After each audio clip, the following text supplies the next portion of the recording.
hiring the right agent is cornerstone to ensuring that this whole entire thing is carried out the best way that it possibly can be. You definitely want to have someone who has got the code of ethics behind them, who has also got the skill level, someone who understands what their role is, what their role isn't.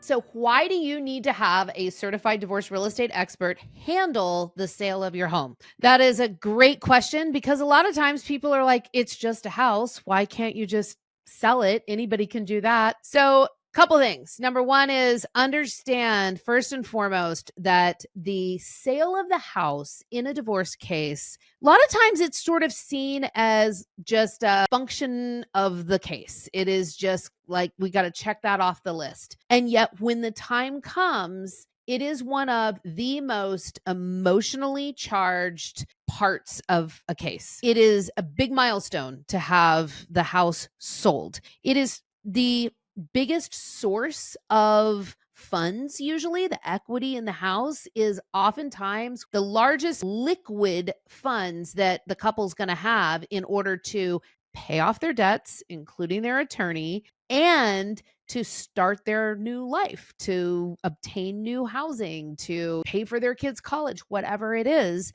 That the money that you get from the house is usually kind of that nest egg that you use to do all of those things. It's also the largest debt.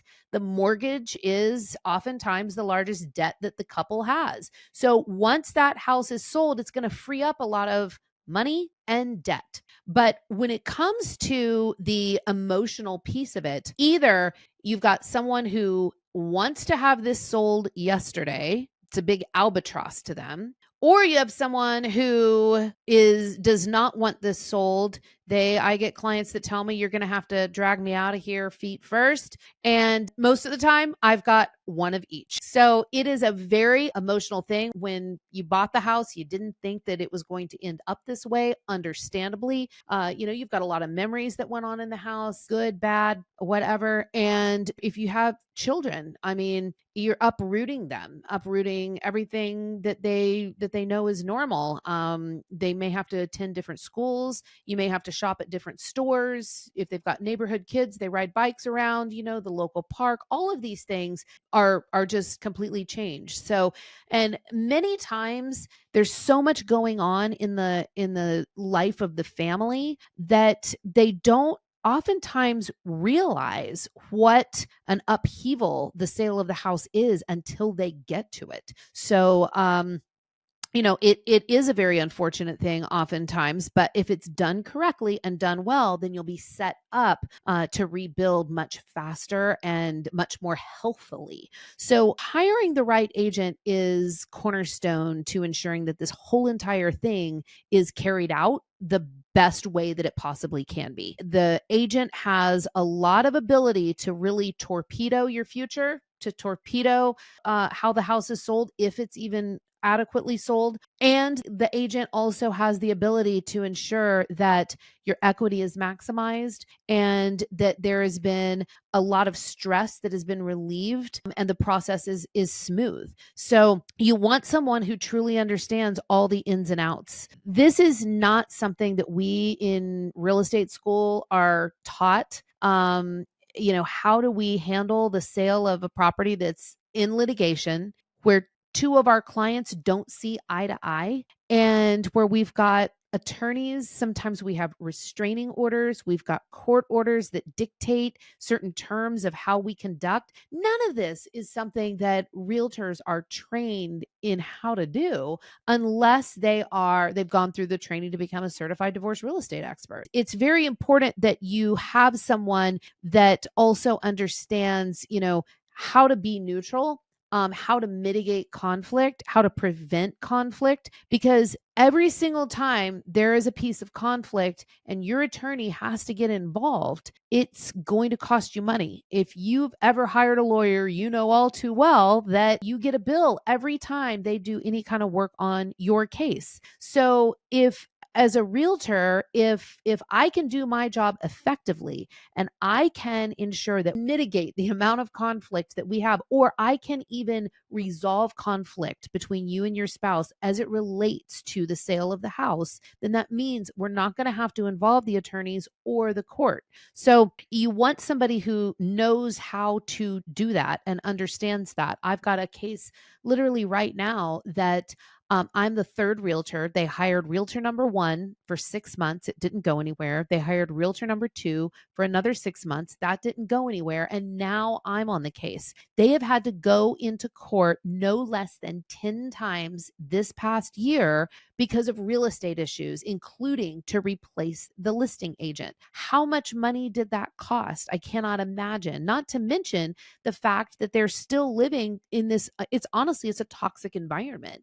And that just continues to be perpetuated. And both of the clients have told me and the lawyers have told me it's because the listing agent did not know how to work in a high conflict situation. So not only does it cost money to continue to fight these issues, but it also, now I'm going to be listing a house that has a history of having been on the market for a year. So there's a stigma that is just going to be placed on this listing when it goes live, because their buyers and agents are going to see this house has been on the market for a year. What's wrong with it? That puts you at a disadvantage from a market value perspective. So I've got my work cut out for me when it comes to trying to maximize the value, which I absolutely will.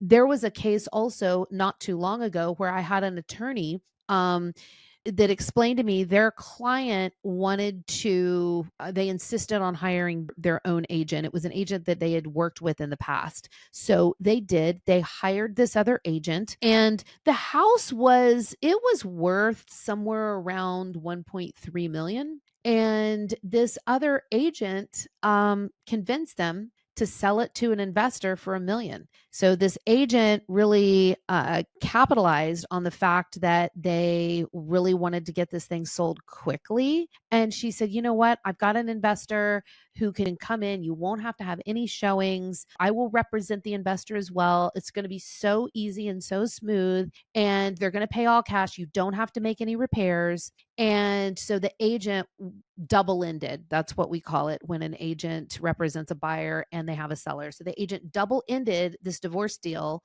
with an investor, and it cost the clients nearly $300,000 in lost equity. So, as a CDRE, we have a code of ethics against that happening. So as a CDRE, we cannot represent a buyer on a divorce listing that we have. We will not double end. Also did was when the investor went to go flip the property, so they, kind of rehabbed it and then they put it back on the market. When the investor did that, guess who they hired to list the property? Yep, the agent that represented the divorced couple. So this agent cashed in big time, and it was the couple that lost a small fortune. So, you definitely want to have someone who has got the code of ethics behind them, who has also got the skill level. So there was another case that an attorney was telling me about. This is a couple years ago, where it was a same-sex couple, and the one of the spouses lived in the property, the other spouse did not live in the property. So let's just say spouse A lives in the property and spouse B doesn't live in the property. Spouse B wanted this house sold immediately, and spouse A was not going to let the realtor come in. Spouse A wanted to keep the house. So spouse B says, I'm going to go ahead and hire you. And they signed a listing agreement. Spouse B still had a key to the house and gave the realtor the key. The realtor put a lockbox on the house behind some bushes, and spouse A had no idea that the house was even on the market, let alone that there was a lockbox with a key in it that was hidden behind bushes. So the realtor presents an offer to to spouse B, but also to spouse A's attorney. And spouse A is like, how did we get an offer? Well, there had been this hidden lockbox. So people had been coming in to the house while spouse A was at work. Can you imagine? So, these are the types of things that can go on. And it's unconscionable to those of us that work in this space who know the guidelines. But in this situation that I just explained, the agent is just trying to get a deal. And the agent is like, well, I've got this person that hired me, so why not? I'll do everything I can to get this thing sold. And certainly that sale didn't go anywhere. The realtor was fired. But how much did it cost them in litigation to have to go back into court and get that realtor kicked off the case, and all the letters and the phone calls and everything back and forth between all of the attorneys? I mean, thousands of dollars because somebody hired the wrong agent. So, you guys, nightmares. I see nightmares that unfold when the wrong agent is on the case. Not to say that the agent is nefarious. I'm not trying to slam, agents. Some agents don't necessarily have the best intentions of their clients. However, some do. They just don't know the boundaries. They don't have the skill set, and they don't know kind of the ins and outs and the rules of the game, so to speak, as it pertains to working in a divorce real estate environment.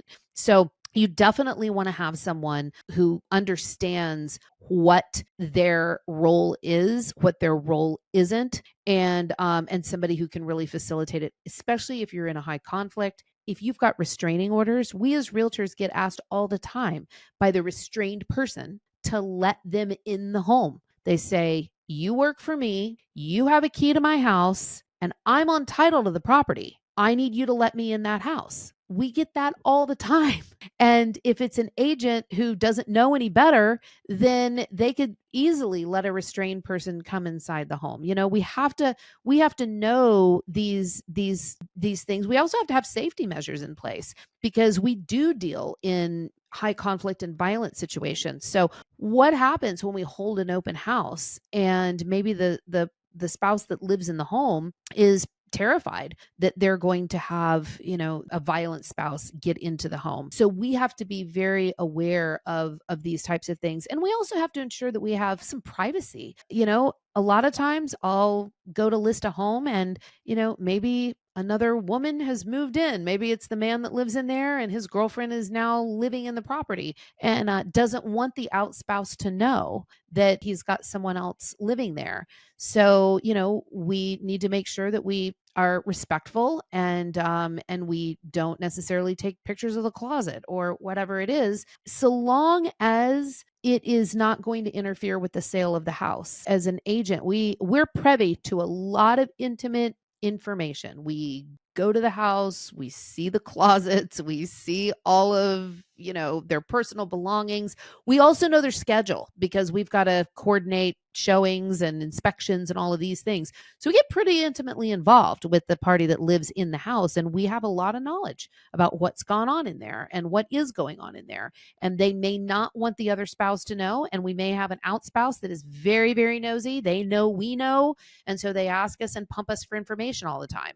So, again, that might be something where if we share information, it is going to flare up a lot of conflict that can then cost you a lot of money. So I cannot stress enough the importance of hiring a certified divorce real estate expert who has been trained, who has the experience, who also has the network and the resources to overcome any of these issues that they may face in your case. So you definitely want to make sure that you apply the rule of, penny wise and a pound foolish, because the sale of your house and the equity that's within it and all of the other ancillary costs that it can cost you is going to be worth it to hire the right person the first time. Hope this helps. If you have any questions, please drop a comment. The other thing is, if you'd like to find a CDRE in your area, go to cdredirectory.com and you can find our whole directory of CDREs that are throughout the country. So hope this helps and best wishes to you.